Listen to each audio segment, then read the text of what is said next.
Hello friends, welcome to your comfort. स्वागत है आपके इस चैनल पे। इस वीडियो में हम जनरल स्टडीज़ पेपर थर्ड जो यूपी पीसीएस मेंस 2020 हुआ है उसको डिस्कस करेंगे। कौन कौन से क्वेश्चन आए हैं उसमें। बेसिकली मैंने पहले जीएस पेपर फर्स्ट और जीएस पेपर टू में मैंने आपको बता दिया था कि उसमें सेक्शन ए में कितने शब्दों के क्वेश्चन आते हैं और सेक्शन बी में कितने शब्द के क्वेश्चन आते हैं। तो 125 शब्द और 200 शब्द के शॉर्ट और लॉन्ग में क्वेश्चन बटे हुए हैं। इसको हम लोग अब रिपीट नहीं करेंगे, आगे बढ़ेंगे तो डायरेक्ट क्वेश्चन देखेंगे हम। तो हमारा जो इसमें पहला क्वेश्चन है 125 शब्द का है और 8 मार्क्स का है। तो सतत विकास लक्ष्यों के संदर्भ में किसी को पीछे ना छोड़ने से आप क्या समझते हैं? What do you understand by leaving no one behind with reference to sustainable development goals.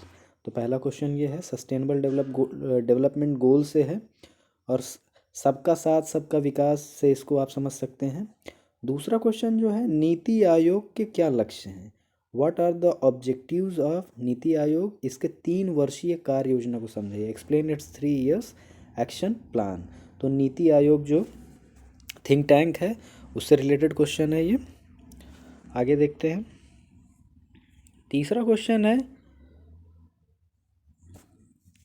Question जो है, भारतीय खाद्य प्रसंस्करण उद्योग विकसित देशों की गति के साथ नहीं बढ़ा है, इसकी व्याख्या करना है। Indian food processing industry has not grown with the pace of development countries. जिस तरीके से मतलब कि वो डेवलप्ड कंट्री में जिस तरीके से बढ़ोतरी हुई है वो ग्रोथ इंडिया में नहीं मिली है, इसके बारे में यहाँ पे बात करना है। और चौथा है उत्तर प्रदेश के लघु उद्योगों को समझाइए तथा प्रदेश की अर्थव्यवस्था में इसके योगदान को रेखांकित करना है। स्मॉल स्केल इंडस्ट्रीज़ जो हैं उत्तर प्रदेश के, उनका इकॉनमी में योगदान जो है उसको रेखांकित करना है चौथे क्वेश्चन में। पांचवा क्वेश्चन है, भारत में कृषि उत्पादकता में कमी के क्या कारण हैं? What are the causes of low agriculture productivity in India. ये पांचवा क्वेश्चन है। छठवा है छठवा क्वेश्चन है, एस सी एन जी क्या है? What is S C N G, describe its different uses. सातवां क्वेश्चन, वन्य जीवों के संरक्षण की चुनौतियों का आलोचनात्मक मूल्यांकन करना है। Critically examine the challenges of conservation of wild life. आठवां क्वेश्चन है, नार्को टेररिज्म। ये ड्रग्स से रिलेटेड क्वेश्चन है। नार्को का मतलब ड्रग्स से है। भारत की आंतरिक सुरक्षा के लिए खतरा है, इसकी विवेचना करना है। Is a threat to India internal security, discuss करना है। नौवां क्वेश्चन है, मनी लॉन्ड्रिंग एवं मानव तस्करी की जो ह्यूमन ट्रैफिकिंग होती है कि गैर परंपरागत सुरक्षा चुनौतियों के रूप में समीक्षा करना है, एनालाइज करना है। मनी लॉन्ड्रिंग और human trafficking as a non traditional security challenges. नौवां क्वेश्चन। 10वां क्वेश्चन है, इंटरेस्टिंग है। भारत के सुरक्षा परिदृश्य में revolution in military affairs RMA in security perspective of India. तो क्या है इसके बारे में 125 शब्दों में लिखना है।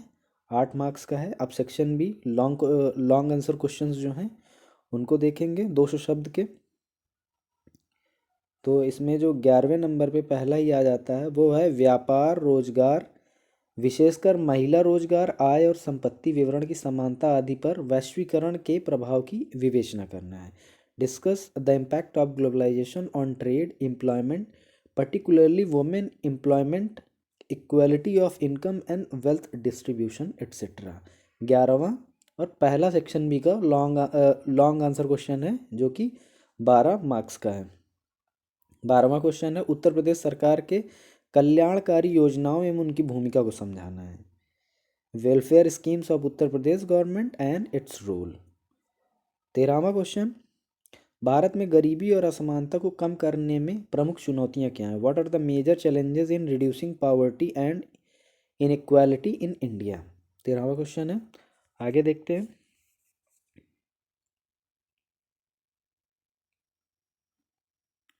14वां क्वेश्चन है गरीबी की रेखा यानी कि लाइन ऑफ पॉवर्टी से क्या अभिप्राय है। भारत में गरीबी निवारण के लिए चालू किए गए कार्यक्रम को बताना है। तो जो पॉवर्टी एलिवेशन प्रोग्राम वगैरह चलाए गए इंडिया में उनको एक्सप्लेन करना है 14वें क्वेश्चन में। 15वां क्वेश्चन है राष्ट्रीय विनिर्माण नीति के उद्देश्य क्या हैं। Make in India startup India का आलोचनात्मक मूल्यांकन करना है। ठीक है, क्रिटिकली एग्जामिन करना है मेक इन इंडिया और स्टार्टअप इंडिया का, और ऑब्जेक्टिव बताना है नेशनल मैन्युफैक्चरिंग पॉलिसी का। 16वां क्वेश्चन है विज्ञान प्रौद्योगिकी नवाचार नीति जो है 2020 की, उसकी व्याख्या करनी है। Explain science and technology innovation policy 2020। 17वां क्वेश्चन जो है भारत में नक्सलवाद का सामना करने के लिए सरकार द्वारा उठाए गए कदमों को समझाइए। Explain the steps taken by government to counter naxalism in India. Internal security का इंपॉर्टेंट क्वेश्चन है, ये 17वें नंबर पे है।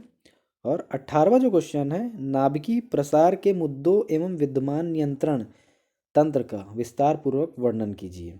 Describe details in the issue of nuclear proliferation and existing control mechanism के बारे में। ये जो है न्यूक्लियर जो प्रोलिफरेशन है और कंट्रोल मैकेनिज्म है उस पे ये प्रश्न है साइंस एंड टेक से। 19वां क्वेश्चन जो है भारत के उच्चतर रक्षा संगठन को समझाना है। Higher defence organisation of India internal security से संबंधित ये क्वेश्चन है।